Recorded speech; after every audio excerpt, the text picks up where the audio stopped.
नमस्कार मित्रांनो, स्वागत आहे आपल्या चॅनलवरती. आणि आज आपण बघणार आहोत गुढीपाडवा या सणाबद्दल सुंदर असा एक निबंध.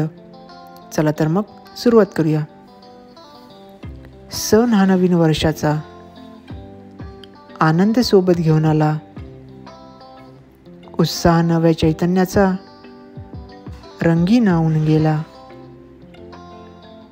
गुढीपाडवा हा सण हिंदू नववर्षाचा पहिला दिवस आहे. हा दिवस 3.5 मुहूर्तांपैकी एक असल्यामुळे शुभ मानला जातो. हा सण महाराष्ट्रात अतिशय उत्साहाने आणि आनंदाने साजरा केला जातो. मराठी नववर्षाचे स्वागत करण्यासाठी दारासमोर सुंदर अशी गुढी उभारली जाते. उंच बांबूच्या टोकाला छान असे वस्त्र बांधून त्यावर साखरेची माळ, झेंडूंच्या फुलांचा हार, आंब्याचे डहाळे घालून त्यावर कलश ठेवला जातो. प्रभू श्रीराम 14 वर्षे वनवास भोगून लंकाधिपती रावणाचा वध करून या दिवशी परत आले. गुढीच्या समोर सुंदर अशी रांगोळी काढून त्याची पूजा केली जाते.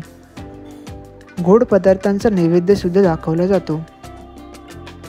महाराष्ट्रात विविध ठिकाणी या दिवशी मिरवणुका, ढोलताशे, लेझिम असे अनेक प्रकारचे कार्यक्रम आयोजित केले जातात.